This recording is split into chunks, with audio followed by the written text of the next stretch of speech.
माणसाला मुख्यमंत्री सुद्धा असं म्हणाले की त्या संदर्भात ऐतिहासिक पुरावे दाखले नाही, तर मुख्यमंत्र्यांची उपस्थिती महाराष्ट्राचे मुख्यमंत्री, सरसंघचालक या दोन प्रमुख मान्यवर व्यक्ती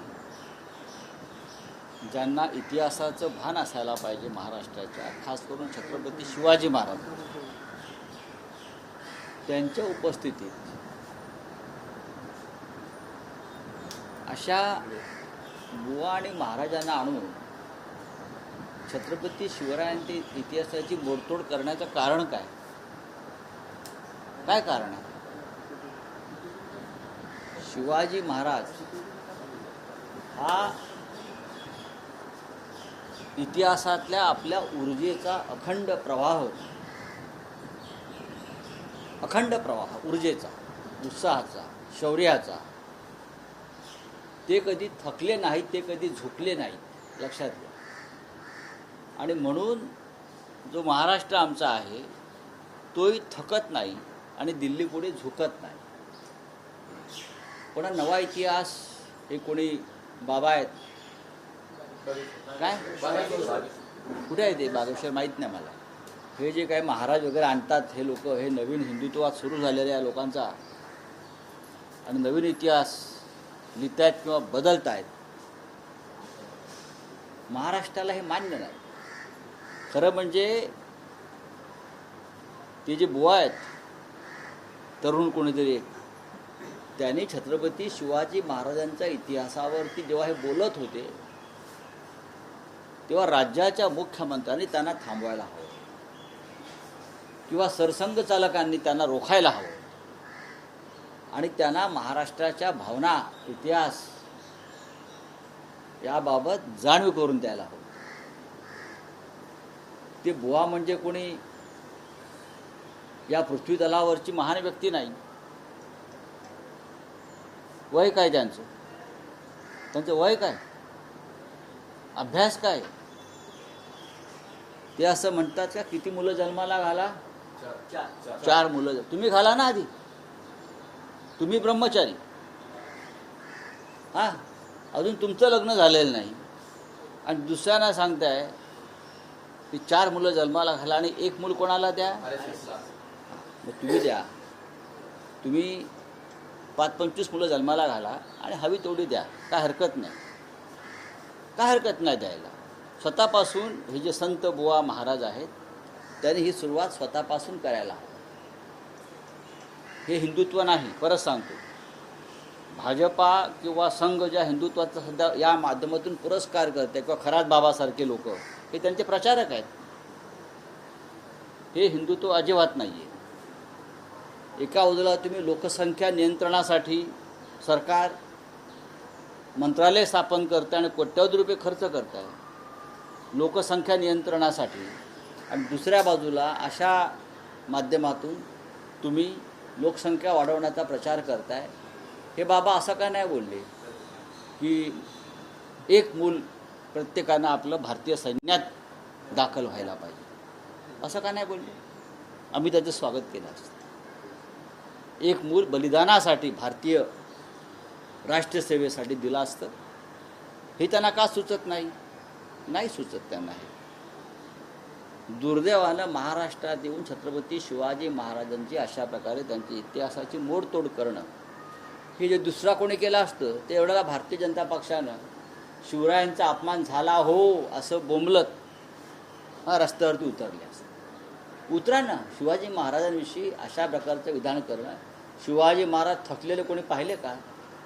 झुकलेले कोणी पाहिले का? त्यांच्या लढायांनी औरंगजेबाला थकवलं,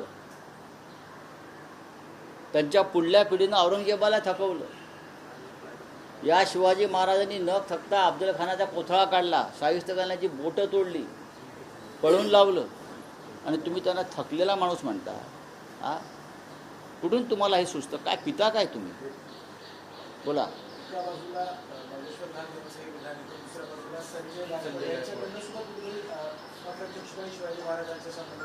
नाही बघा की 40 वर्षापूर्वीचं पुस्तक आहे. 40 वर्षापूर्वीचं पुस्तक आहे. हे जाणीवपूर्वक गोविंदराव पानसरे यांचं 40 वर्षापूर्वीचं पुस्तक आहे. त्या पुस्तकामध्ये कुठेही छत्रपतींची बदनामी नाही.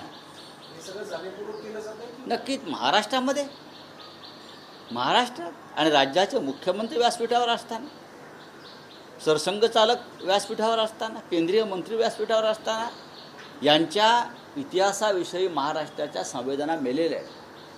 त्यांना शिवाजी महाराजांविषयी अजिबात प्रेम नाही. काही गोष्टी 10 वर्षापूर्वी नरेंद्र मोदींनी होर्डिंग लावले होते ना शिवाजी महाराजांबरोबर आपले स्वतःचे.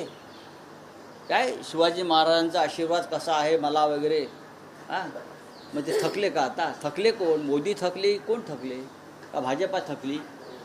हां, पण सर आपण जर बघतो वारंवार अशी विधान होतं यापूर्वी देखील मूर्ख आहेत. जैन मुनी यांनी देखील बघा, हे मूर्ख आहेत आणि ह्यांना डोक्यावर बसून ठेवलेलं आहे. हे महाराष्ट्राचे शत्रू आहेत. हे बागेश्वर फागेश्वर ही भारतीय जनता पक्षाची खुळं आहेत. भारतीय जनता पक्षाचे प्रचारक आहेत हे सगळे. त्याच्यासाठी भारतीय जनता पक्षाचे फार मोठं आर्थिक बजेट आहे आणि त्यांनी त्या माध्यमातून छत्रपती शिवाजी महाराजांचं शौर्य, त्यांची भूमिका, त्यांचा विचार स्वराज्याचा हा तोकडा करण्याचा प्रयत्न सुरू आहे. कारण शिवाजी महाराज जर असते आत्ता तर अशा विचारांच्या लोकांचा त्यांनी कडेलोट केला असता. हो, असे लोक निर्माणच झाले नसते आज जे आहेत राज्यकर्ते. हो गया. सर आपण जर बघतो रोहित पवार यांनी ठीक आहे, चला. साहेब, संजय गांधी संदर्भात देखील चर्चा होती. काय? ज्या प्रकारे आपचं ऑपरेशन लोटस ज्या प्रकारे झालं तसं पुन्हा एकदा ऑपरेशन लोटसची ठाकरेंची चर्चा चालू आहे. काल परभणीची बैठक होती पण संजय गांधी तुमच्या माहितीसाठी सांगतो, आपचं काय ऑपरेशन लुटत बिटस काय झालेलं नाही आहे. असे भगवडे प्रत्येक पक्षामध्ये असतात, राजकारणामध्ये असतात. आता आमच्याकडून 40 भगवडे गेले मेहंदीच्या नेतृत्वाखाली. ते पळपुटेच आहेत ना. शिवाजी महाराजांच्या राज्यात राहता आणि दिल्ली पुढे गुडघे टेकून पळून जाता, त्यांना काय म्हणणार तुम्ही? असे प्रत्येक पक्षात लोक असतात. हे राघव चड्डाचं नाव तुम्ही घेताय किंवा त्यांच्याबरोबरचे अन्य लोक आहेत, त्यांच्यावरती ईडीच्या धाडी पडल्या, ते घाबरले, ते पळून गेले. ही गोष्ट एवढ्या पुरतीच मर्यादित आहे. महाराष्ट्रातही तेच झालेलं आहे. अजित पवारांवरती धाडी पडल्या, ते 35-40 आमदार घेऊन निघून गेले. एकनाथ शिंदेवर धाडी पडल्या त्यांच्या लोकांवर, ते पळून गेले. हे का शौर्य आहे का?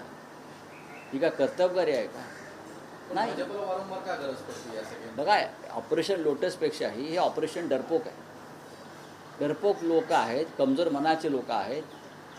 त्यांना विचार नाही, त्यांना भूमिका नाही, त्यांना आपल्या पक्षाविषयी निष्ठा नाही, पळून जातात. चला. मराठी सक्तीच्या संदर्भामध्ये परिवहन मंत्र्यांकडनं पुन्हा एकदा पुनरुच्चार करण्यात आला. ते असं देखील म्हणतात की रिक्षा चालकांचा मोर्चा कुठल्याही परिस्थिती निघणार नाही. हा केवळ एक पब्लिसिटी स्टंट आहे. मोर्चाचा एक प्रकारे इशारा दिला. हा publicity stunt सत्ता चालवण्यासाठी आता 2 गट पडले आणि कुठेतरी सरकारमध्ये सुद्धा यामधून सरकारमध्ये मराठीच्या मुद्द्यावरती 2 गट पडता कामा नाहीत. हे मराठी राज्य आहे. हे मराठी राज्य आहे. उद्या 1 मे येतो आहे, महाराष्ट्र दिन. 106 हुतात्मे मराठी आहेत.